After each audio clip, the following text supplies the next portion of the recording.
Hello everyone, good morning, welcome back in nimble biology. देखिए आज हम लोग का टॉपिक क्या है। कल की क्लास तक हम ये पढ़ चुके हैं कि सेक्सुअल रिप्रोडक्शन क्या होता है। सेक्सुअल रिप्रोडक्शन अब हमें पढ़ना है सेक्सुअल रिप्रोडक्शन इन प्लांट्स और दूसरा टॉपिक पढ़ना है सेक्सुअल रिप्रोडक्शन इन एनिमल। तो आज शुरू करते हैं सेक्सुअल रिप्रोडक्शन इन प्लांट्स। तो आज का जो टॉपिक है वह है हमारा topic sexual reproduction in plant. कहे थे कल की क्लास में जो सेक्सुअल रिप्रोडक्शन हमें पढ़ना है वह सभी प्लांट्स में नहीं पढ़ना है, हमें केवल पढ़ना है फ्लावरिंग प्लांट। एंजियोस्पर्म में फ्लावरिंग प्लांट्स का मतलब क्या है? ऐसे प्लांट्स जिसमें फ्लावर बनते हो, फूल बनते हो, ऐसे पौधों में, ऐसे प्लांट्स में हमें सेक्सुअल रिप्रोडक्शन पढ़ना है। ठीक है, चलिए तो स्टार्ट करते हैं इसमें। अब देखिए इसमें क्या है, सबसे पहले तो हम बात कर रहे हैं कि sexual reproduction in flowering plants की। तो सबसे पहले बात करेंगे कि फ्लावरिंग प्लांट्स क्या होते हैं, यानी फ्लावर क्या होते हैं। तो नानो बेसिक स्ट्रक्चर है, हम लोग जानते होंगे फ्लावर के बारे में।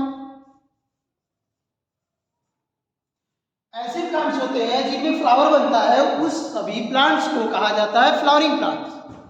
अब क्वेश्चन ये है कि फ्लावर क्या है, फ्लावर का एक्चुअल डिफिनेशन क्या है। क्या जो फ्लावर बनता है प्लांट्स में वो हमारे लिए बनता है या खुद के लिए बनाता है? फ्लावर और ह्यूमन का रिलेशन क्या है?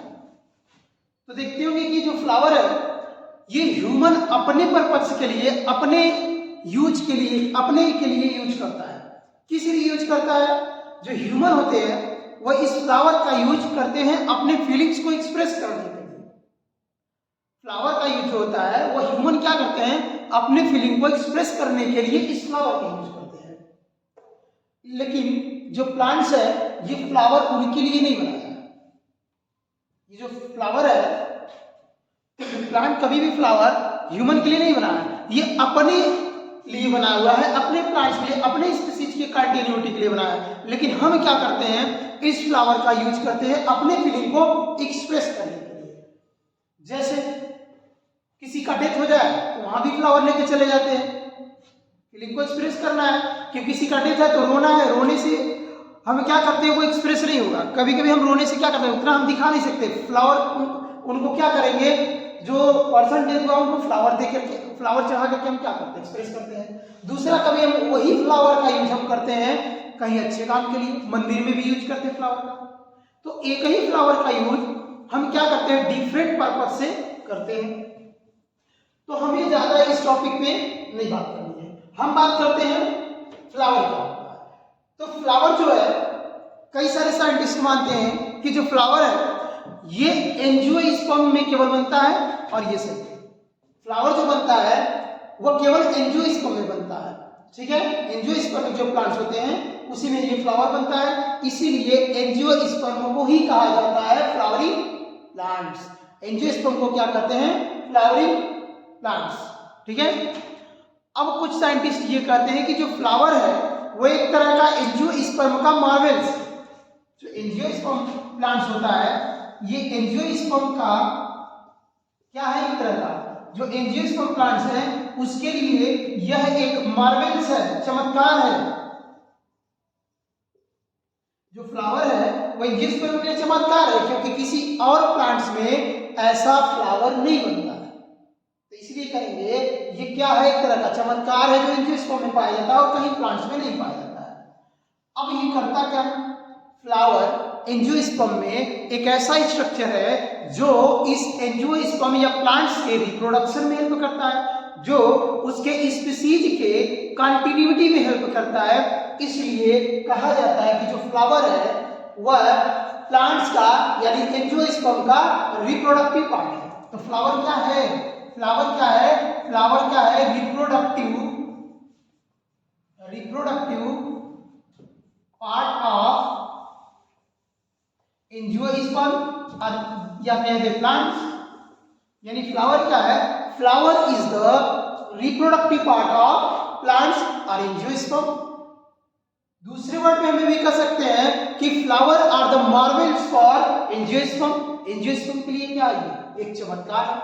ठीक है, अब फ्लावर एक ऐसा पार्ट है कहा जा रहा है जो एंजियोस्पर्म के रिप्रोडक्शन में हेल्प करता है। तो क्यों ना इस फ्लावर का स्ट्रक्चर ही देख लिया जाए। नॉर्मल बेसिक स्ट्रक्चर हमें याद होगा, तो एक बार इस फ्लावर के स्ट्रक्चर को देख लेते हैं।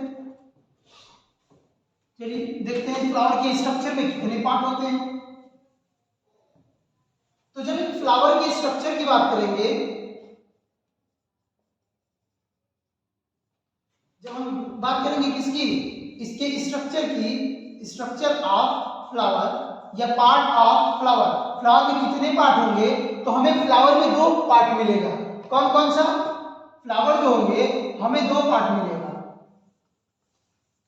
एक फ्लावर का मिलेगा वो पार्ट जो इसके रिप्रोडक्शन में इन्वॉल्व होगा, जो गैमीट बनाएगा, उसे कहेंगे मेन रिप्रोडक्टिव पार्ट। उसे क्या कहेंगे, main reproductive part, main reproductive part. और दूसरा ऐसे पार्ट होंगे फ्लावर में जो प्लांट्स के रिप्रोडक्शन में हेल्प करेंगे, इन्वॉल्व नहीं होंगे, उसमें हेल्प करेंगे, उसके लिए क्या होंगे, हेल्पफुल होंगे, इसलिए उस पार्ट को कहा जाता है एसेसरी पार्ट। उसे क्या कहेंगे, एसेसरी पार्ट। तो एक फ्लावर में दो मेन पार्ट हो गए, एक पार्ट हो गया main part, main reproductive part, और दूसरा पार्ट हो गया एसेसरी पार्ट।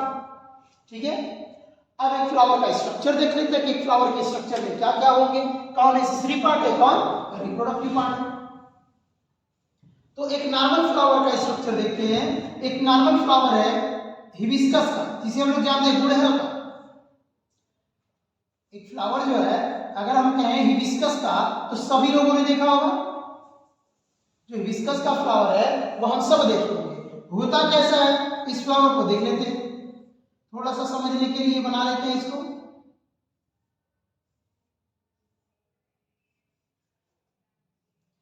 ये कुछ इस टाइप से होगा।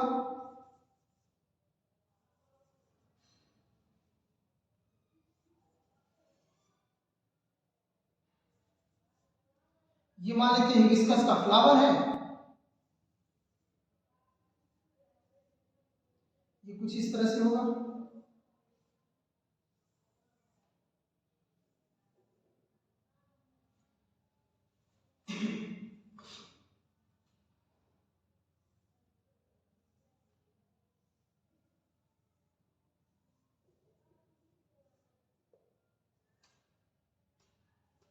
ये हो गया इसका हिबिस्कस का फ्लावर। ये मान लेते हैं एक लीफ बना देते हैं समझने के लिए। ठीक है,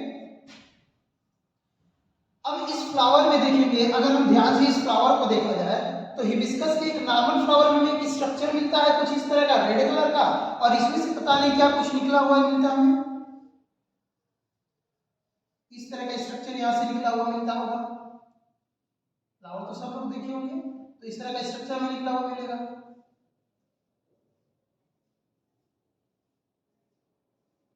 इस तरह से। अब ये स्ट्रक्चर है क्या फ्लावर में, हम देखे होंगे जब फ्लावर, तो ये पार्ट एक दिखता है जो ग्रीन कलर का होता है, एक पार्ट ये मिलता है जो कलरफुल होता है, जो क्या होगा, कलरफुल होगा, एक पार्ट ये मिलेगा। तो जो पार्ट ग्रीन है, इस ग्रीन पार्ट को कहा जाता है कैलिक्स। प्लांट्स में जो ये पार्ट मिला है ग्रीन कलर का, कप शेप का फ्लावर के नीचे होता है, इसी को हम लोग क्या कहते हैं, कैलिक्स। ठीक है, दूसरा जो कलरफुल फ्लावर है इसको कहा जाता है कोरोला। इसको क्या कहेंगे, कोरोला। अब कैलिक्स और कोरोला में एक पार्ट और याद रखेंगे, जब ये सिंगल होगा तो इसे कहेंगे सिपल, जब ये सिंगल होगा तो इसे सिपल्स कहेंगे, और जब ग्रुप होगा तो कैलिक्स कहेंगे। तो याद रखेंगे, सिपल्स के ग्रुप को ही क्या कहते हैं, कैलिक्स, या कहे तो कैलिक्स के यूनिट को क्या कहेंगे, सिपल्स। सेम वही काम यहाँ पे है। कोरोला जो है कलरफुल जो पार्ट है, इसके एक सिंगल पार्ट को कहा जाता है पेटल्स, और इसके ग्रुप को कहा जाता है कोरोला। ठीक है, सिंगल है तो इसकी क्या कहेंगे, पेटल्स, ग्रुप है तो क्या बोलेंगे, कोरोला। तो दो पार्ट मिल गए। ये दो पार्ट फ्लावर के रिप्रोडक्शन में हेल्प करते हैं, इसलिए इन्हें कहा जाता है एसेसरी पार्ट। तो एसेसरी पार्ट में हमें दो मिल गए, एक मिल गया हमारा कैलिक्स। कैलिक्स का कलर कैसा होगा याद रखेंगे, ये ग्रीन कलर का होगा, और इसके एक यूनिट को क्या कहेंगे, इसके एक यूनिट को कहेंगे सिंपल। ठीक है, सेम हमें दूसरा पार्ट मिल गया। अब दूसरा पार्ट क्या मिल गया, दूसरा पार्ट हमें मिल गया कोरोला। कोरोला जो पार्ट था ये क्या था, कलरफुल पार्ट होता है, ये रेड भी हो सकता है, येलो भी हो सकता है, ठीक है, कलरफुल होगा, और इसके एक यूनिट को कहेंगे पेटल। ठीक है, तो दो पार्ट मिल गए एसेसरी पार्ट में। अब बात करेंगे इसकी, एक जो इस तरह के स्ट्रक्चर है, जब इसको भी बाहर निकालेंगे तो क्या मिलेगा, एक पार्ट यहाँ मिलेगा इस तरह का, देखे होंगे फ्लावर कोई विस्कस का, जब विस्कस के फ्लावर को ऐसे टच करते हैं हाथ में कुछ पीला पीला येलो रंग का कुछ लग जाता है, तो जो पीले रंग का ये लग जाता है, ये जो पूरा स्ट्रक्चर है इसी को कहा जाता है मेल पार्ट। ये कौन सा पार्ट है, ये मेल पार्ट है, और ये इस मेल पार्ट का नाम है, एक है तो इसका नाम है स्टामेन, एक है तो इसका नाम है क्या है स्टामेन, और इसी का जब ग्रुप हो जाएगा तो नाम हो जाएगा इसी का एंड्रोसियम। ग्रुप हो गया, ग्रुप ऑफ स्टामेन को क्या बोलेंगे एंड्रोसियम। और जो एक पार्ट ये मेल पार्ट मिला है पूरा यहां से यहां तक, ये इस पार्ट को पूरा बोला जाता है फीमेल पार्ट। तो ये वाला पार्ट क्या हो गया, ये हो गया फीमेल पार्ट। ये कौन सा हो गया फीमेल पार्ट। और इस फीमेल पार्ट को एक पार्ट जो है, इसके एक पार्ट को कहा जाता है कि पिस्टिल, या इसी को कहेंगे कार्पल्स। एक पार्ट है तो क्या बोलेंगे पिस्टिल और कार्पल्स। ठीक है, पिस्टिल या कार्पल्स कहेंगे। और यह ग्रुप था एंड्रोसियम कहेंगे, इसके ग्रुप को गाइनोसियम कहेंगे। इसके ग्रुप को क्या बोलेंगे, इसके ग्रुप को गाइनोसियम कहेंगे। यानी फीमेल पार्ट जो है, यानी पिस्टिल और कार्पेल जो है एक है, अगर वह कई सारे हैं ग्रुप में है तो गाइनोसियम होंगे। यानी गाइनोसियम का यूनिट क्या होगा पिस्टिल, या पिस्टिल जब ऑर्गेनाइज्ड होगा तो क्या कहेंगे गाइनोसियम। सेम इसी तरह तो हमें रिप्रोडक्टिव पार्ट में कितने पार्ट मिल गए, रिप्रोडक्टिव में भी दो पार्ट मिल गए। एक पार्ट मिल गया मेल पार्ट जिसका नाम था स्टामेन, और दूसरा पार्ट हो गया फीमेल पार्ट जिसका नाम था पिस्टिल। तो नॉर्मली एक फ्लावर में कितने पार्ट होते हैं, एक फ्लावर में हमें चार पार्ट मिलेंगे। दो पार्ट ऐसा मिलेगा जो रिप्रोडक्शन में इन्वॉल्व हो रहा है, जो गैमीट बना रहा है, उसे कहेंगे मेल रिप्रोडक्टिव पार्ट, मेल और फीमेल पार्ट। दो ऐसे स्ट्रक्चर मिलेंगे जो इस रिप्रोडक्शन के प्रोसेस में हेल्प करेंगे, उन्हें कहेंगे एसेसरी पार्ट, कैलिक्स, कोरोला। ठीक है, तो ये दो पार्ट मिल गए। अब एक और फ्लावर के जरिए देख लेते हैं इस पार्ट में, किसी और फ्लावर का ले लेते हैं, ये हो गया होगा, आगे आते हैं इरेज करते हैं, दूसरा देखते हैं। अब दूसरा पार्ट देखते हैं,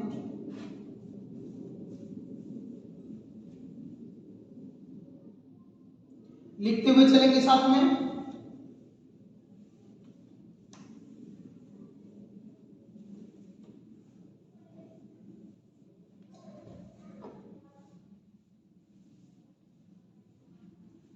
दूसरा पार्ट आ गया। एक दूसरा एग्जांपल लेते हैं किसी फ्लावर का, तो हमें फ्लावर में कुछ इस तरह का स्ट्रक्चर मिलेगा।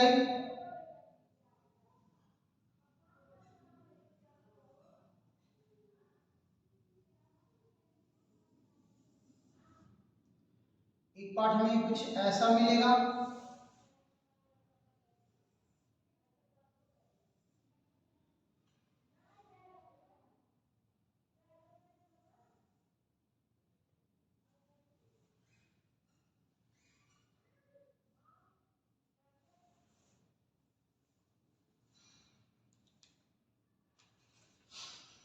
और ये मान लेते फ्लावर का एक पार्ट कलरफुल पार्ट हो गया।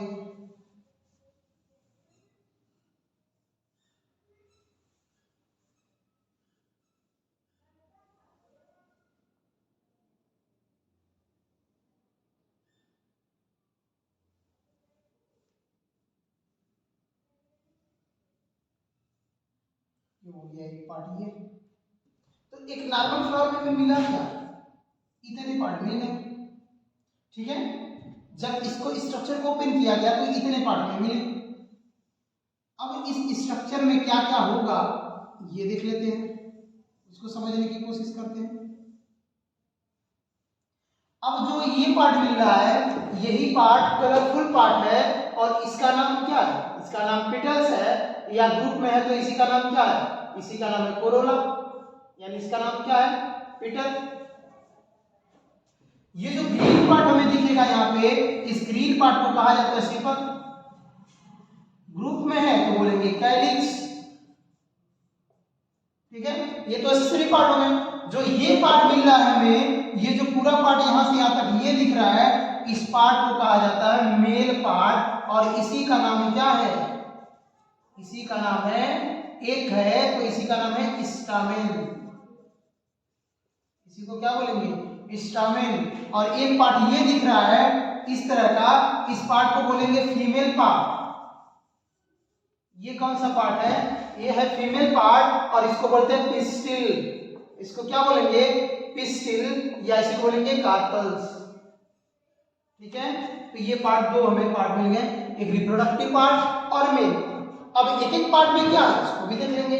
अब जिस पे ये फ्लावर है, जिस पे ये रखा हुआ है, जिस पे फ्लावर बना हुआ है, इस पार्ट को बोलते हैं थैलेमस।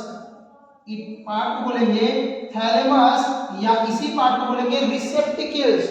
एक थैलस जैसा स्ट्रक्चर बना रहा है जिसपे फीमेल पार्ट बैठा हुआ है, जिसपे फीमेल पार्ट बैठी है, इसलिए इस पार्ट को क्या बोलते हैं? इस पार्ट को बोलते हैं थैलेमस, या इसी पार्ट को बोलेंगे रिसेप्टिकल्स, क्योंकि इसने क्या किया हुआ है? फीमेल पार्ट को रिसीव किया हुआ है, तो इसी का नाम है रिसेप्टिकल्स, ठीक है। इसी का नाम ह्यूमरल्स भी है। तो तीन नाम हो गए इसके, एक रिसेप्टिकल्स, दूसरा थैलेमस और तीसरा हो गया होरल्स। तीसरा नाम क्या हो गया? होरल्स। और ये जो पार्ट है वो डंडे जैसी स्ट्रक्चर है, इसको बोलते हैं पेडेंकिल या पेडिसिल। इसी को बोलते हैं पेडिसिल या पेडेंकिल। ये पार्ट हो गया। तो एक फ्लावर में इतने पार्ट हमें मिलेंगे, एक पेडेंकिल मिलेगा, कैलिक्स मिलेगा, थैलेमस मिलेगा, कोरोला, एंड्रोशियम, गाइनोसियम, इतने पार्ट मिलेंगे। वन बाय वन देखेंगे, लेकिन सबसे पहले ये देखेंगे कि प्लांट में फ्लावर कैसे बनता है। पहले हम देखेंगे प्लांट में फ्लावर कैसे बनता है, फिर इसकी डिटेल में बात करेंगे, ठीक है। एक छोटा सा टॉपिक है, उसको देख लें कि फॉर्मेशन ऑफ फ्लावर कैसे होता है। देखिए, एक कोई प्लांट पार्ट है, मान लेते हैं कोई भी प्लांट है, इसका स्टेम है। अब हम स्टेम के बारे में जानते होंगे कि स्टेम में क्या होता है, कुछ इस तरह की गांठें होती हैं, गांठ जैसी स्ट्रक्चर होती है किसी भी स्टेम में, और यहीं से क्या निकला हुआ आता है? लीफ निकला हुआ आता है, इस तरह से।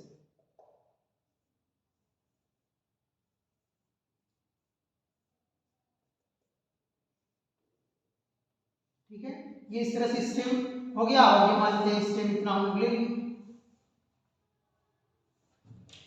ये इसका अपर पार्ट ले लेते हैं, मान लेते हैं ये इसका अपर पार्ट है।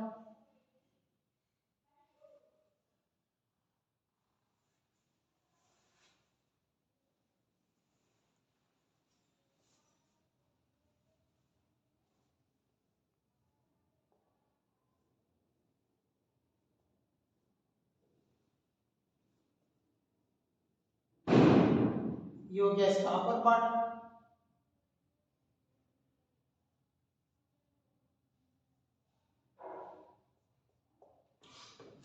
किसी नॉर्मल प्लांट में देखेंगे तो ये स्ट्रक्चर हमें मिलेगा।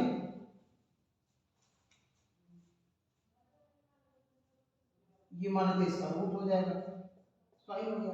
तो ये जो पार्ट जो हमें गांठें दिख रही है इस स्टेम पे, इसी गांठों को, इनको कहा जाता है नोड।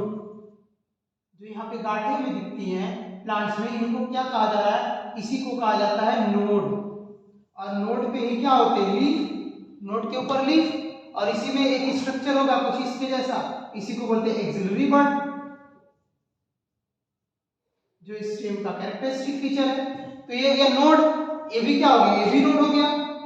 और दो नोड के बीच का डिस्टेंस जो बचा, इस डिस्टेंस को कहते हैं इंटरनोड। तो यहाँ पे जो डिस्टेंस बच रहा है, ये इस डिस्टेंस को कहा जाता है इंटरनोड। दो नोड के बीच की दूरी, तो बोलेंगे इंटर नोड। ठीक है, तो दो यहाँ पे जो गांठें प्लांट्स में उसको क्या बोलेंगे, नोड, और दो नोड के बीच की डिस्टेंस को क्या कहेंगे, इंटर। ठीक है, अब देखते हैं फ्लावर बनेगा कैसे किसी प्लांट्स में। इधर का हो गया होगा, सबका हो गया। चलिए आते इसमें, अब ये बनेगा कैसे। जब इसमें फ्लावरिंग स्टेज आती है किसी भी प्लांट्स में, तो जो इंटर नोड की साइज है, इंटर नोड बोल रहे हैं, दो नोड के बीच की डिस्टेंस की बात कर रहे हैं, जो दो नोड है इसके बीच की दूरी की बात कर रहे हैं, इसकी साइज कम होती चली जाती है। जब इसमें फ्लावरिंग स्टेज आता है, पहले नोड का साइज बड़ा था, जैसे जैसे ऊपर आएंगे इसकी साइज छोटी होती चली जाती है, कुछ इस तरह से। यहाँ पे जो प्लांट्स था, इसकी पहले नोड यहाँ पे था, फिर अगला यहाँ पे रहा होगा नोड, इंटर नोड की डिस्टेंस काफी ज्यादा थी, अगली बार और कम होते चला गया, कम होते होते एकदम डिस्टेंस इंटर नोड क्या हो गया, काफी कम हो जाता है, नोड नजदीक नजदीक होने लगे और इतना कम हो जाता है, और इंटर नोड कम होकर के ये लेटरल साइड में फैल जाता है और एक ग्लोबुलस स्ट्रक्चर इस तरह का बना लेता है, ग्लोबुलस स्ट्रक्चर बना लेगा, और इसके ऊपर अभी भी क्या होगा, नोड पाया जाएगा ऐसे। ठीक है, इसी स्ट्रक्चर को कहा जाता है होरल्स, या इसी स्ट्रक्चर को कहा जाता है थैलेमस, या इसी स्ट्रक्चर को कहा जाता है रिसेप्टिकल्स। और जो अब यहाँ से लीफ बन रहा था, जो यहाँ से नोड से स्ट्रक्चर लीफ बना रहा था और जो एक्सिलरी बड बन रहा था, यहाँ नोड अभी भी होगा और यहाँ से लीफ अब नहीं बनेगा, वो लीफ मॉडिफाई कर जाएगा, और मॉडिफाई करके अब ये क्या बना लेगा, एक लीफ ना बना करके ये कलरफुल पार्ट बना लेगा किसी भी फ्लावर में। ये क्या बना लेगा, कलरफुल पार्ट बना लेगा। इस पार्ट को बोलते हैं कोरोला। इस पार्ट को क्या बोलेंगे, कोरोला, या इसी को बोलेंगे पेटल्स या पेटल। ठीक है, एक है तो पेटल, कई सारे हैं तो कोरोला, इसलिए ये कलरफुल पार्ट बना लेगा। जो पार्ट यहाँ से अब नोड हो गया, लीफ वाली पार्ट हो गई, जो एक्सिलरी बर्ड से जो नए ब्रांच बनने वाले थे, वो एक्सिलरी बर्ड मॉडिफाई होकर के जो स्टेप आगे बढ़ रहा था, वो आगे टर्मिनेट कर गया, और टर्मिनेट करके और यहीं से ग्लोबुलर स्ट्रक्चर बना लिया कुछ इस तरह से। अब ये क्या बना लिया, एक ग्लोबुलर स्ट्रक्चर बना लिया, जिस जो आगे चल के क्या बना लिया, फीमेल पार्ट बना लिया, जिसको क्या कहते हैं हम लोग, इसी को कहते हैं पिस्टिल। ठीक है, तो ये इस तरह का स्ट्रक्चर बना लिया स्टेम मॉडिफाई करके। दूसरा पार्ट यहीं से मॉडिफाई करके एक्सिलरी पार्ट यहाँ से क्या बन गया, यहाँ से निकल गया इस तरह का स्ट्रक्चर, जिसको कहेंगे मेल पार्ट, या बोलेंगे इसको स्टामेन। तो इस तरह से एक फ्लावर का क्या होता है, फॉर्मेशन होता है। तो एक फ्लावर में कितने पार्ट हो गए, जो लीफ मॉडिफाई कर रहा था, कुछ ग्रीन भी रह जाएंगे यहाँ पे, ये इस तरह से। ठीक है, तो एक फ्लावर का फॉर्मेशन कुछ इस तरह से हो जाएगा। ठीक है, नहीं समझ में आया, फ्लावर का फॉर्मेशन कैसे हो गया, जो लीफ बना रहा था वो कलरफुल पार्ट बना लिया, जो एक्सिलरी बड था वे इसका स्ट्रक्चर बन गया। तो इस तरह से एक फ्लावर का फॉर्मेशन होता है। अब वन बाय वन हमें पढ़ना है डिटेल में। एक फ्लावर से पढ़ेंगे मेल पार्ट और उसी फ्लावर से फिर फीमेल पार्ट। अब फ्लावर दो टाइप के हो सकते हैं, सेक्सुअलिटी के बेसिस पे फ्लावर दो टाइप के हो सकते हैं। हो सकता है कि एक ऐसा फ्लावर हो जिसमें मेल पार्ट और फीमेल पार्ट दोनों मिले, कुछ ऐसे फ्लावर भी हो सकते हैं जिसमें केवल मेल पार्ट ही हो, और कुछ ऐसे फ्लावर होंगे जिसमें फीमेल पार्ट ही होगा। तो एक ऐसा फ्लावर जिसमें मेल और फीमेल पार्ट दोनों मिलेगा, जैसे हिबिस्कस की बात की थे, जैसे इस फ्लावर की बात करें जो बनाया गया, इस तरह के फ्लावर को कहा जाता है बाइसेक्सुअल फ्लावर। बाइसेक्सुअल फ्लावर, क्योंकि इसमें मेल पार्ट और फीमेल पार्ट दोनों है। ठीक है, जो फ्लावर, जिस फ्लावर में केवल मेल पार्ट होगा उसे कहेंगे स्टेमिनोड फ्लावर, और जिस फ्लावर में केवल पिस्टिल होगा उसे कहेंगे पिस्टिलिड फ्लावर। तो फ्लावर कितने टाइप का हो जाएगा, फ्लावर एक्चुअल में दो टाइप का हो जाएगा, एक यूनिसेक्सुअल और एक बाइसेक्सुअल। एक कैसा हो जाएगा, यूनिसेक्सुअल फ्लावर, और एक हो जाएगा बाइसेक्सुअल फ्लावर। देख लेते हैं कैसे। जो फ्लावर होगा, फ्लावर दो टाइप का होगा। कितने टाइप का, सेक्सुअलिटी के बेसिस पे दो टाइप का। एक को कहेंगे यूनिसेक्सुअल फ्लावर, क्योंकि इसमें क्या होगा, एक ही सेक्स ऑर्गन होंगे, और एक को बोलेंगे बाइसेक्सुअल फ्लावर।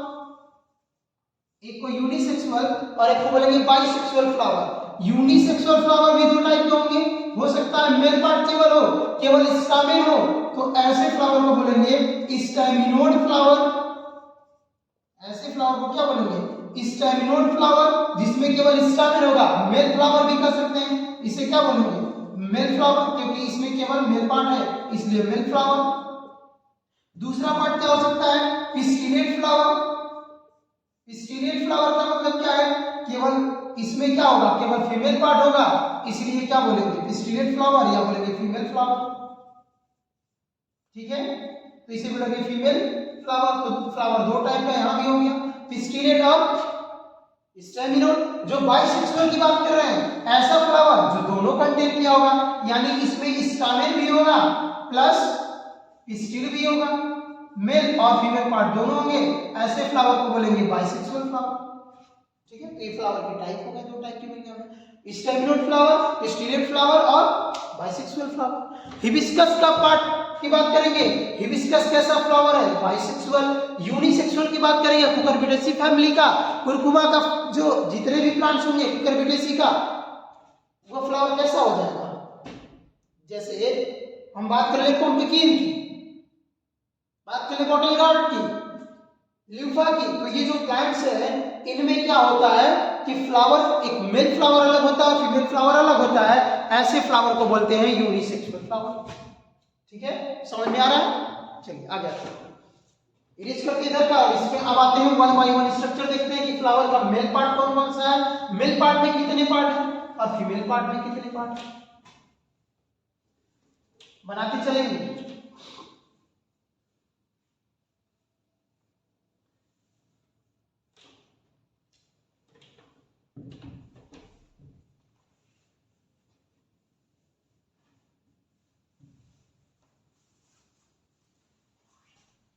अब आते हैं, एक फ्लावर लेते हैं और इस फ्लावर में कितने पार्ट है उसको अलग करके देख लेते हैं। तो एक फ्लावर हमें मिला कैसा? एक नॉर्मली फ्लावर हमें मिला इस तरह का, जिसमें एक पार्ट मिला जिसको हम लोग क्या कह रहे थे? Female part. इसको क्या कह रहे थे? फीमेल पार्ट होगा।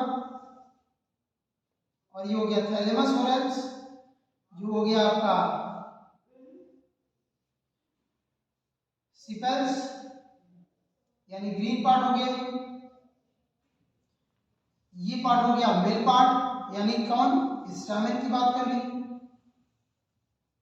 और एक हो गया कलरफुल पार्ट, तो हमें कलरफुल पार्ट की बात नहीं करनी है, क्योंकि एसेसरी पार्ट केवल फ्लावर की रिप्रोडक्शन में हेल्प करेगा, मेन रिप्रोडक्टिव पार्ट गैविज बनाएगा, इसलिए क्या पढ़ेंगे? Main reproductive part, male part और फीमेल पार्ट। ये अगर हम मेल पार्ट को बाहर निकालें, इस पार्ट को क्या बोला जाता है? Male part. इस पार्ट को हम बाहर निकालते हैं, इसको जब बाहर निकालेंगे तो हमें कुछ ऐसा दिखेगा, एक पार्ट,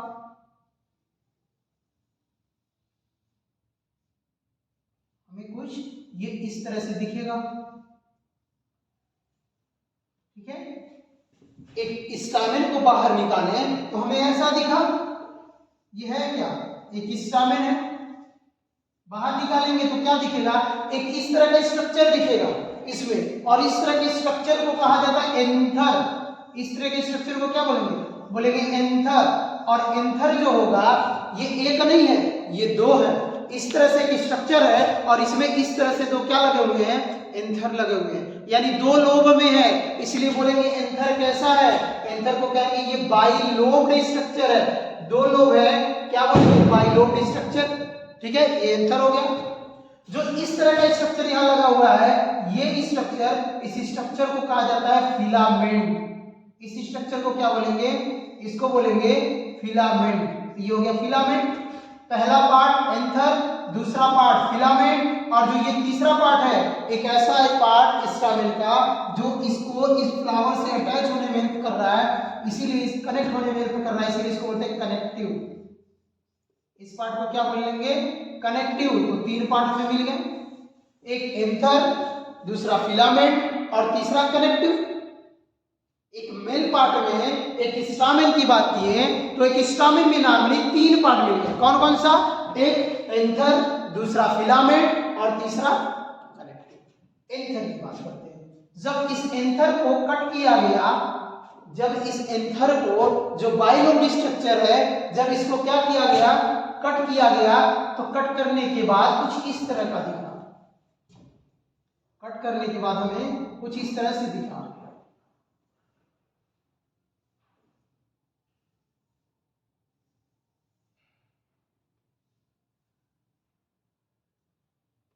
जो हमें दो लोग दिख रहा था, ये दो लोग नहीं, हमें क्या दिखा, कुछ ऐसा दिखा, हमें लग रहा था कि ये दो लोग स्ट्रक्चर है, लेकिन काटने के बाद हमें क्या दिखा, कुछ इस तरह से स्ट्रक्चर दिखने लगा।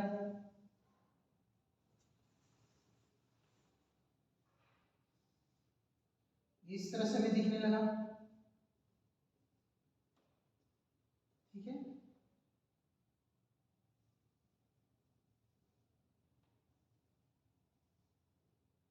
तो एक लोग मान लेंगे ये हो गया जो उसमें दिख रहा था, एक लोग ये हो गया, एक लोग ये। कैसे ये स्ट्रक्चर बना हुआ है इसको समझ लेते हैं पहले। ये जो स्ट्रक्चर है, जो बाइलोब स्ट्रक्चर है इस तरह का, इस स्ट्रक्चर को क्या किया, ऐसे कट किए, कट करने के बाद ऐसे किए, तो ऐसे जब कर रहे हैं तो एक और दो ऐसे दिखेगा, तो इसी को कट करने के बाद ऐसे देखा जा रहा है। ऐसे देखने के बाद क्या मिला हमें, दो लोग, एक लोग, दूसरा लोग ऐसे दिख रहा था, ये पूरा लोग हो गया, एक दूसरा लोग हो गया। लेकिन इस लोग में भी जैसे दिख रहा है, इनमें भी दो लोग हैं। अब ये दो लोग कैसे हैं, ये जो दो लोग दिख रहे हैं हमें, इसमें एक कैविटी पाई गई। जब इसको काटा गया तो एक कैविटी पाई गई इसके अंदर। इसके अंदर क्या पाई गई, एक कैविटी पाई गई। जैसे इस मार्कर को अगर हम कट करें, इस मार्कर को यहाँ कट करें तो क्या दिखेगा, अभी कुछ नहीं दिख रहा है, कट करेंगे बीच में एक होल दिखेगा, एक कैविटी दिखेगी और उसमें कोई इंक भरा होगा। ऐसे ही जब इसको कट किया गया एंकर को, तो ऐसे एक कैविटी दिखी। ठीक है, ऐसे क्या दिखी हमें, यहाँ पे कैविटी दिखी कुछ इस तरह से, और इस कैविटी को कहा गया, कैविटी के लिए एक वर्ड यूज किया जाता है, कहा जाता है थीका। कैविटी के लिए एक वर्ड यूज करते हैं जिसको क्या कहते हैं, थीका। ठीक है, तो यहाँ भी थीका मिले, लेकिन कितने थीका मिले, 4 थीका मिले। एक लोग में 2 थीका थे, 2 लोग में कितने हो जाएंगे, 4 थीका हो जाएंगे, 4 थीका हो जाएंगे। और इस थीका को, जो इसको कहा क्या गया, थीका, इसको क्या कहें, इसको कह दिया गया ये क्या है, ये थीका है। और ये थीका कैसी है, कितने थीका है, 4 थीका है, इसलिए इसको कह दिया गया ये टेट्राथीकस है। ये कैसा है, टेट्राथीकस है। क्यों टेट्राथीकस है, क्योंकि 4 थीका है। ठीक है, ये हो गया थीका। और इसके अंदर देखा गया जब थीका के अंदर, तो इस थीका के अंदर एक स्पेशल टाइप का सेल था, और वही सेल पॉलिन ग्रेन बना रहा था। इसके अंदर क्या था, बहुत सारे पॉलिन ग्रेन भरे होते हैं, सेल भरे होते हैं, जो पॉलिन ग्रेन बन जाता है। पॉलिन ग्रेन इसी में भरा होगा, इस थीका के अंदर। इस थीका के अंदर क्या भरा होगा, पॉलिन ग्रेन भरा होगा। तो इसको कहा गया ये क्या है, पॉलिन ग्रेन भरा है, पॉलिन ग्रेन भरा है। और जो पॉलिन ग्रेन भरा है, जिस थैली में पॉलिन ग्रेन है, क्या एक थैली में, एक पाउच में भरा हुआ है, इसलिए इस थैली को, इस थीका को कह दिया गया पॉलिन सैक। क्या कहा गया, पॉलिन का सैक, पॉलिन की थैली, तो नाम क्या पड़ गया, पॉलिन सैक। या ये पॉलिन ग्रेन जो होता है, मेल गैमेट जो है, ये माइक्रोस्पोर है, इसलिए इसको कहा गया माइक्रोस्पोर। जहां भी बनते हैं उस स्ट्रक्चर को बोलते हैं माइक्रोस्पोरेंजियम। क्या बोलेंगे, माइक्रोस्पोरेंजियम, क्योंकि माइक्रोस्पोर बन रहा है, इसलिए क्या बोलेंगे, माइक्रोस्पोरेंजियम। ये हो गया पॉलिन ग्रेन। जिस थैली के अंदर बंद है उसको कहेंगे पॉलिन सैक, या क्या बोलेंगे, माइक्रोस्पोरेंजियम। ठीक है, अब आते हैं, अब इस स्ट्रक्चर को जब देखा गया इसके अंदर, तो ये जो स्ट्रक्चर हमें मिल रहा है, जो थीका मिल रहा है, ये एक लेयर से नहीं बनी है। जब इसको कट कर रहे हैं तो एक लेयर नहीं मिल रहा है, इसमें और भी लेयर मिला। जैसे ये थीका जो हमें मिल रही है, जब इसको कट करेंगे तो एक लेयर हमें नहीं मिल रहा है, इसमें हमें कई लेयर मिल रहे हैं, 4 लेयर मिल रहे हैं, और चारों लेयर का नाम याद रखना है। एक आउटर लेयर मिल रहा है सबसे बाहर, इसको कहा जा रहा है एपिडर्मिस। जब भी आउटर लेयर होता है तो क्या होता है, उसको कहा जाता है एपिडर्मिस। एपिडर्मिस का काम क्या होता है, काम इसका होता है प्रोटेक्शन प्रोवाइड करना। तो ये प्रोवाइड क्या करेगा, ये प्रोवाइड करेगा, प्रोवाइड प्रोटेक्शन। किसको, पॉलिन ग्रेन को। तो ये प्रोवाइड क्या करेगा, प्रोटेक्शन। पॉलन ग्रेन को प्रोटेक्शन प्रोवाइड करेगा, पहला लेयर। इसके अंदर में तो इसके अंदर एक और लेयर मिला, इसके अंदर एक और लेयर था और इस लेयर को कहा गया एंडोथीसियम। नाम हमें याद रखने हैं। पहला लेयर का नाम क्या था? एपिडर्मिस। क्वेश्चन यहां से बन सकता है। पहला लेयर क्या था? एपिडर्मिस। दूसरा लेयर हो जाएगा एंडोथीसियम। दूसरा लेयर का नाम क्या हो जाएगा? एंडोथीसियम। तो दो लेयर हो गए। पहला क्या मिला? एपिडर्मिस। दूसरा क्या मिला? एंडोथीसियम। और तीसरा लेयर जो था बीच में था, इसको कहा गया मिडिल लेयर। तीसरा लेयर क्या था? जिसका नाम था मिडिल लेयर। ठीक है, मिडिल लेयर। एंडोथीसियम का भी काम होगा प्रोटेक्शन करना, डेसेंस में हेल्प करना। ये हेल्प करता है डेसेंस में, इसके फटने में हेल्प करता है। जब ये फटता है तो पॉलन ग्रेन दूर तक जाता है। तो ये कहाँ हेल्प करेगा? ये हेल्प करेगा, जो एंडोथीसियम है वो हेल्प करेगा डेसेंस। कहाँ करेगा? डेसेंस ऑफ इस एंथर, एंथर के डेसेंस में हेल्प करेगा। तो इसको लिख लेंगे डेसेंस ऑफ एंथर, लिख लेंगे हेल्प इन डेसेंस ऑफ एंथर। और जो तीसरा लेयर मिला जिसका नाम क्या था? Middle layer. तीसरा लेयर का नाम क्या था? Middle layer. ये न्यूट्रिशन को कंजर्व किया रहता है। ये क्या कहता है? प्रोटेक्शन भी करेगा, न्यूट्रिशन भी कंजर्व किया रहेगा। और एक चौथा लेयर सबसे इंपॉर्टेंट लेयर है जिसका नाम है टपेटम या टेप्टम। चौथा लेयर क्या नाम है? टपेटम, या इसको पढ़ सकते हैं टेप्टम, चौथा लेयर।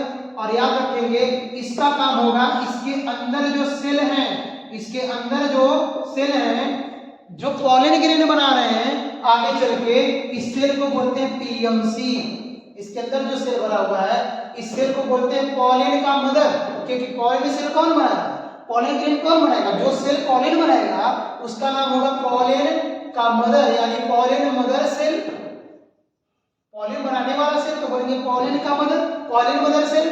तो इस पॉलन मदर सेल कहेंगे, या इसी शॉर्ट फॉर्म बोलते हैं पीएमसी, या इसी को कहते हैं माइक्रो स्पोर मदर सेल। क्योंकि छोटा स्पोर है इसलिए इसको क्या बोलते हैं? Microspore mother cell. Short form में क्या बोलेंगे? एमएमसी। तो इसी को बोलते हैं एमएमसी। कहां बंद होगा एमएमसी? पीएमसी कहां पाया जाएगा? एक थैली में। इस थैली को क्या बोलेंगे? थीका। इस थैली को क्या बोलेंगे? Pollen sac. इस थैली को क्या बोलेंगे? माइक्रोस्पोरेंजियम। ठीक है, और इसके अंदर क्या बंद है? पॉलन मदर सेल बंद है। और इसको न्यूट्रिशन कौन दे रहा है? इसको न्यूट्रिशन दे रहा है टपेटम। तो इसका काम में क्या हो जाएगा? इसका काम हो जाएगा प्रोवाइड नरिशमेंट। प्रोवाइड नरिशमेंट किसको? टू पीएमसी को, पॉलन ग्रेन को, एमएमसी को। ठीक है, तो ये न्यूट्रिशन प्रोवाइड करेगा। एक और पॉइंट क्वेश्चन बनता है एमसीक्यू कि टपेटम जो है वो डिफरेंस है बाकी तीन लेयर से इस तरह, क्योंकि ये डाइकैरियोटिक स्टेज में होता है, इसमें दो न्यूक्लियस होते हैं। ठीक है, इसमें 2n के दो न्यूक्लियस होंगे, इसलिए लिख लेंगे कैसा होगा? ये डाइकैरियोटिक होगा। ठीक है, डाइन्यूक्लिएटेड होगा या बाइन्यूक्लिएटेड कहेंगे, यानी dikaryotic. Karyon means nucleus, di means दो, तो दो न्यूक्लियस होंगे इसमें, बाकी सब में सिंगल होंगे। ठीक है, और इसका काम क्या है? न्यूट्रिशन प्रोवाइड करना। ये कनेक्टिव वाला जब कट किया होगा तो यहाँ कनेक्टिव दिख भी सकता है। तो ये इस तरह से क्या दिखेगा? एक हमें पॉलन ग्रेन यानी एंथर को जब कट करेंगे तो हमें इस तरह का स्ट्रक्चर पूरा दिखेगा। ठीक है, एंथर क्या था फ्लावर में? फ्लावर में हमें क्या मिला? एक पार्ट मिला, एक मेल पार्ट मिला। इसको कहा गया एंथर। स्टामेन, इसको क्या कहा गया? स्टामेन। इसको स्टामेन को देखा गया ध्यान से तो दो पार्ट मिले एक्चुअल में। पहला मिला एंथर, दूसरा मिला फिलामेंट। पहला मिला एंथर, दूसरा मिला फिलामेंट। एक छोटा सा रीजन ऐसा था जो जिससे ये पूरा एंथर, ये फिलामेंट इस फ्लावर से अटैच था, उस पार्ट को बोलेंगे कनेक्टिव। और यही तीनों पार्ट क्या कहलाते हैं? एक यूनिट बनता है मेल पार्ट का, जिसको कहा जाता है स्टामेन। ठीक है, अब सेम इसी तरह से जब इस एंथर को कट किया गया, जो दो लोग स्ट्रक्चर दिख रहा था कुछ इस तरह से दिख रहा था, और जब इस दो लोग को देखा गया तो बोला गया बाइलोब स्ट्रक्चर, और इस दो लोग को कट किया गया जब तो देखा गया इसमें तो दो लोग है ही, एक एक लोग में भी थीका है, कैविटी है, और एक लोग में दो कैविटी है, तो दो थीका में कितनी कैविटी, दो लोग में कितनी, 4 कैविटी मिलेंगी। इसलिए कहा गया ये कैसा है, एंथर, एंथर बाइलोब्ड है। एंथर कैसा है, एंथर बाइलोब्ड है, लेकिन एंथर कैसा है, टेट्राथीकस है। बाइलोब्ड और टेट्राथीकस है, 4 थीका है। इस थीका के अंदर एक स्पेशल टाइप का सेल बंध है जिसका नाम है पीएमसी, यानी पॉलिन बनाने वाला मदर सेल, बोलेंगे पॉलिन मदर सेल। इसके अंदर एक ऐसा सेल भरा है जो पॉलिन बना रहा है, तो पीएमसी कह रहे हैं। और पॉलिन एक तरह का माइक्रोस्पोर है, छोटा सा स्पोर है, इसलिए कहते हैं इसको माइक्रोस्पोर मदर सेल भी कहते हैं, शॉर्ट फॉर्म में एमएमसी भी कहते हैं, ठीक है। और इसके चारों तरफ का जो वॉल है ये सिंगल वॉल नहीं है, इसके अंदर चारों तरफ कितने वॉल है, 4 वॉल है। एक आउटर लेयर है जो इसको कवर कर रहा है, इस आउटर लेयर को कहा जाएगा एपिडर्मिस, और एपिडर्मिस हमेशा क्या करता है, आउटर लेयर होगा, प्रोटेक्शन प्रोवाइड करेगा। यहां भी एपिडर्मिस इस पॉलिन ग्रेन को, पॉलिन मदर सेल को प्रोटेक्शन प्रोवाइड करेगा। दूसरा लेयर का नाम था एंडोथीसियम। एंडोथीसियम का काम क्या होगा, जब ये पॉलिन मैच्योर हो जाएगा, पॉलिन ग्रेन मैच्योर होगा तो इसको स्फुटन में इसको फटने में हेल्प करेगा, तो हेल्प कहां करेगा, हेल्प इन डेसेंस ऑफ एंथर। और थर्ड लेयर का नाम क्या है, थर्ड लेयर मिडिल लेयर, बीच वाला लेयर, ये न्यूट्रिशन को कंजर्व किया रहेगा। और लास्ट का काम क्या है, लास्ट वाला सेल है टेपेटम या टेपटम। ये सेल मिडिल लेयर से न्यूट्रिशन को क्या किया करेगा, लेकर के खुद न्यूट्रिशन कंजर्व करता है, और मिडिल लेयर से भी न्यूट्रिशन लेकर के इसके अंदर जो सेल है, इसके अंदर जो पीएमसी है, एमएमसी है, उसको क्या करेगा, न्यूट्रिशन प्रोवाइड करेगा।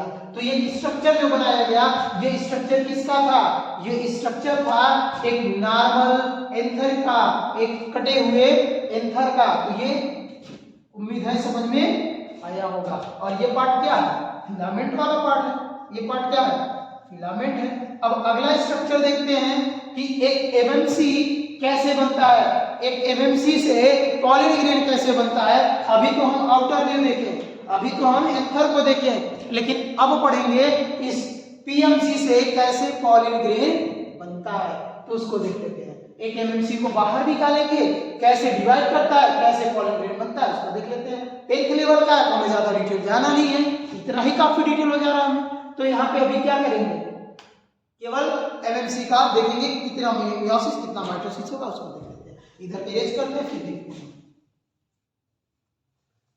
आगे दूसरे टॉपिक।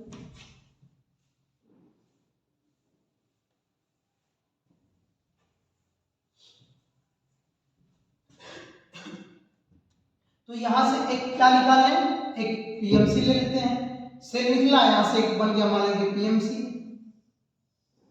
ये एक सेल होगा पीएमसी या एमएमसी मान लेते हैं, और इसकी पोलैरिटी अभी जो होती है सेल के अंदर वो होती है 2n। ये 2n स्टेज में है। नाम क्या है, पीएमसी, या नाम क्या है, माइक्रोस्पोर मदर सेल एमएमसी। ये करता क्या है, पहले माइटोसिस करके अपना नंबर बढ़ा लेगा। पहले क्या करेगा, माइटोसिस करेगा और नंबर बढ़ा लेगा। नंबर बढ़ाने के बाद फिर क्या करेगा, जब माइटोसिस करेगा, नंबर बढ़ जाएगा, तब ये करता है मियोसिस। तब ये क्या करेगा, मियोसिस करेगा। और मियोसिस 2 स्टेप में होता है, हम लोग जानते होंगे मियोसिस 2 स्टेप में होता है। पहला स्टेप करेगा यानी पहला मियोसिस करेगा, इसको लिखेंगे मियोसिस फर्स्ट, यानी पहला स्टेप। जब मियोसिस फर्स्ट करेगा तो 1 से 2 सेल बनाएगा। 1 से कितना सेल बनाएगा, 2 सेल बनाएगा। और पोलैरिटी यहीं पे हाफ हो जाएगी, तो इसकी पोलैरिटी जो 2n थी पेरेंट्स की, अब यहाँ पोलैरिटी कितनी हो जाएगी, n और n हो जाएगी, ठीक है। और ये अभी अलग नहीं होगा, इसी के अंदर डिवाइड है। फिर से क्या होगा, फिर से मियोसिस सेकंड करेगा। अब क्या करेगा, मियोसिस सेकंड कंप्लीट होगा, और जैसे मियोसिस सेकंड कंप्लीट होगा, ये 4 सेल बना लेगा। ये क्या करेगा, 4 सेल बना लेगा, ठीक है। ये बना लिया कितना सेल, 4 सेल। तो इस 4 सेल को बोलेंगे माइक्रोस्पोर। एक्चुअल में जो हमें दिख रहा है वो ऐसे दिख रहा है, इस तरह से ये आपस में बंद होते हैं, इस तरह से, ठीक है। ये जो स्ट्रक्चर बना, अभी सबकी पोलैरिटी कितनी हो गई, n। और ये जो स्ट्रक्चर बना हुआ है, इनको कहा जाता है माइक्रोस्पोर। इन्हीं को क्या कहेंगे, माइक्रोस्पोर। स्पोर और यही माइक्रो स्पोर मॉडिफाई करके पॉलन ग्रेन बना लेगा। ठीक है, दो सेल है, एक्चुअल में ये जो सेल हम अलग करके बना रहे हैं एक्चुअल में ऐसे नहीं होगा। कैसे होगा इसको एक बार समझेंगे। ये जो सेल दिख रहा है पीएमसी, जब ये माइटोसिस 1 करता है तो कुछ इस तरह से डिवाइड करता है न्यूक्लियस को। यहाँ कितने न्यूक्लियस बनेंगे? 2 न्यूक्लियस। पहले कैरियोकाइनेसिस फिर साइटोकाइनेसिस करेगा तो ये मियोसिस फर्स्ट हो गया। पहले इसने क्या किया? पहले इसने कैरियोकाइनेसिस किया। कैरियोकाइनेसिस किया तो क्या हुआ?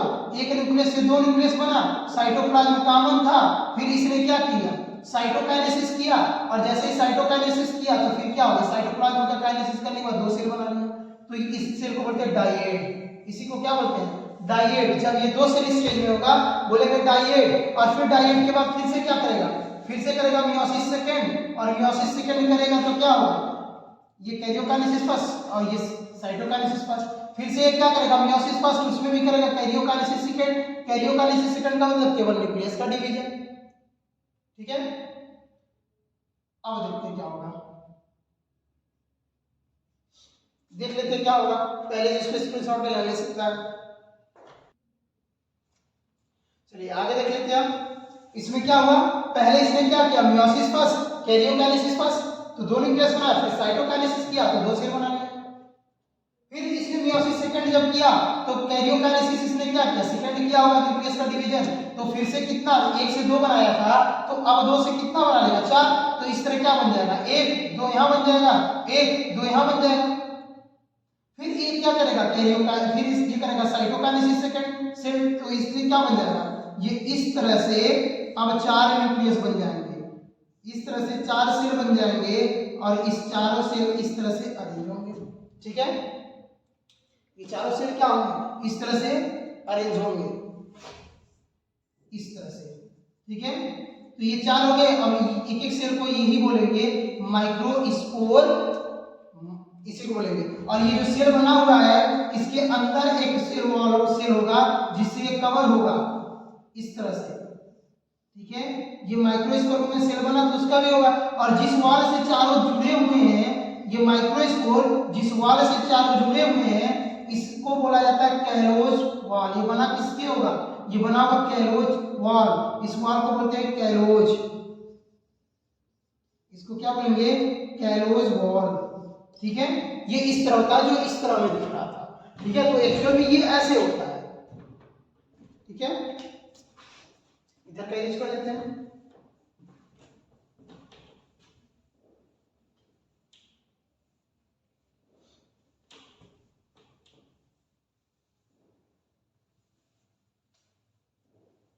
तो समझ में आया क्या हुआ?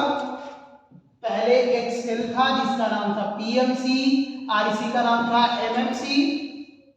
पीएमसी या इसका नाम क्या था? एमएमसी, जिसकी पोलैरिटी कितनी थी? 2n। माइटोसिस करके डिवाइड किया, फिर उसके बाद मियोसिस किया। मियोसिस फर्स्ट किया पहले। मियोसिस फर्स्ट में क्या किया? Karyokinesis first. तो एक से कितना बना लिया? 2 न्यूक्लियस। 2 न्यूक्लियस बनाने के बाद फिर इसने क्या किया? साइटोकाइनेसिस। साइटोकाइनेसिस किया तो क्या हो गया? फिर से 2 न्यूक्लियस बन गए, दोनों सेल अलग अलग हो गए, तो 2 सेल बना लिया। फिर इसने क्या किया? फिर मियोसिस सेकंड किया। मियोसिस सेकंड में भी क्या किया? Karyokinesis second. तो 2 से कितना न्यूक्लियस बना लिया? 4 न्यूक्लियस बना लिया इस तरह से। फिर इसने साइटोकाइनेसिस किया, और जैसे ही साइटोकाइनेसिस सेकंड किया क्या बन गया? इस तरह से सभी अलग अलग 4 सेल बन गए। और हर एक सेल को क्या कहा जा रहा है? जो हर एक सेल है इन्हीं सभी सेल को कहा जा रहा है कि माइक्रोस्पोर। इन्हीं सेल को क्या कहा जा रहा है? माइक्रोस्पोर।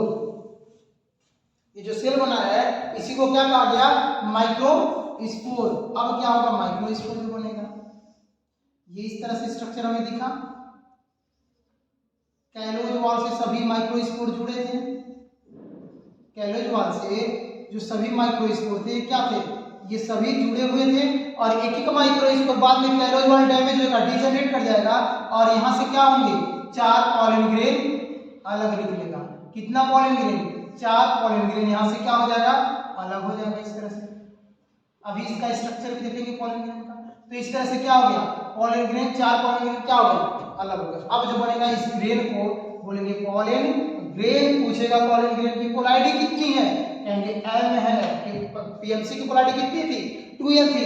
मियोसिस हुआ, पोलैरिटी हाफ हो गई। तो इस तरह से क्या बन जाएगा, पॉलिड ग्रेन बन जाएगा। ठीक है, तो हमसे क्या पूछेगा, एक पीएमसी से एक एमएमसी से कितना पॉलिन ग्रेन बना, तो एक एमएमसी से टोटल कितने बन गए, 4 पॉलिन ग्रेन बन गए।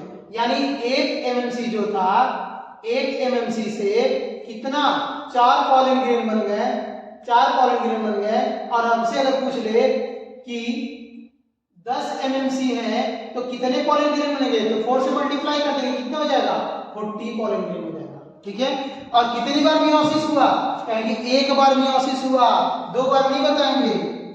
मियोसिस फर्स्ट, मियोसिस सेकेंड, दोनों एक ही बार मियोसिस है, एक ही बार मियोसिस हुआ है, 2 बार नहीं बताएंगे, क्योंकि मियोसिस 2 स्टेप में होता है, स्टेप फर्स्ट, स्टेप सेकेंड, कहेंगे एक ही बार मियोसिस हुआ। तो पीएमसी में या एमएमसी में एक मियोसिस से क्या होता है, एक बार जब मियोसिस होता है तो कितने, 4 पॉलिन ग्रेन बनेंगे। ठीक है, और इस तरह के माइक्रोस्पोरेंजियम में मिलियंस में होते हैं, तो मिलियंस में पॉलिन ग्रेन बनते रहते हैं। ठीक है, तो यहाँ पे क्या हुआ, एक एमएमसी जो था वो एक एमएमसी से में क्या हुआ, मियोसिस एक बार हुआ, तो एक बार जब मियोसिस होगा तो 4 पॉलिन ग्रेन बनेंगे। कितने पॉलिन ग्रेन बनेंगे, 4 पॉलिन ग्रेन बनेंगे। एमएमसी का पोलैरिटी 2n था, पॉलिन ग्रेन की पोलैरिटी n हो जाएगी। ठीक है, इसी तरह अगर हमसे कह दे कि अगर हमें 200 यानी 200 पॉलिन ग्रेन बनाना हो तो कितने एमएमसी की जरूरत पड़ेगी। अगर ये पूछता है एक एमएमसी से कितना पॉलिन ग्रेन बनेगा, तो 4 से मल्टीप्लाई करेंगे और कहेगा कि 200 पॉलिन ग्रेन बनाना है तो कितना एमएमसी की जरूरत पड़ेगी, तो क्या करेंगे, 4 से डिवाइड कर देंगे। तो 4 से डिवाइड कर देंगे तो कितना हो जाएगा, 50 एमएमसी की जरूरत पड़ेगी। ठीक है, तो ये इस तरह से निकालेंगे। तो एक स्ट्रक्चर था, अभी तक क्या पढ़े, एक कैसे एमएमसी से एक ऐसे पीएमसी से पॉलिन ग्रेन बनता है, इस पूरे प्रोसेस को कहते हैं माइक्रोस्पोरोजेनेसिस। इस प्रोसेस को क्या बोलेंगे, इस प्रोसेस को कहेंगे माइक्रोस्पोरोजेनेसिस, क्योंकि जो पॉलिन ग्रेन बना है कि माइक्रोस्पोर है और इस माइक्रोस्पोर का क्या हो रहा है, जेनेसिस हो रहा है, इसलिए इस पूरे प्रोसेस को क्या कहेंगे, माइक्रोस्पोरोजेनेसिस, क्योंकि माइक्रोस्पोर का क्या हुआ, फॉर्मेशन हुआ। ठीक है, अब पढ़ेंगे पॉलिन ग्रेन का स्ट्रक्चर, लेकिन पॉलिन ग्रेन का स्ट्रक्चर जो होगा वो हम आज नहीं कल पढ़ेंगे। ठीक है, उम्मीद है यहाँ तक सबको समझ में आया होगा। किसी का डाउट है कमेंट कर सकता है, वीडियो पसंद आया हो तो लाइक करें और सब्सक्राइब भी कर सकते हैं। अब आता है बात पॉलिन ग्रेन की, तो इसको क्या कहना है, इसको कल पढ़ेंगे। कल क्या क्या पढ़ेंगे, पॉलिन ग्रेन पढ़ेंगे, पॉलिन ग्रेन की स्ट्रक्चर पढ़ेंगे, और कल फीमेल पार्ट भी स्टार्ट करेंगे, और उसी में ये भी पढ़ेंगे कि या माइक्रोस्पोरोजेनेसिस पढ़ेंगे, बाद क्या पढ़ेंगे, मेगास्पोरोजेनेसिस पढ़ेंगे। ठीक है, तो बाकी का क्लास कल स्टार्ट।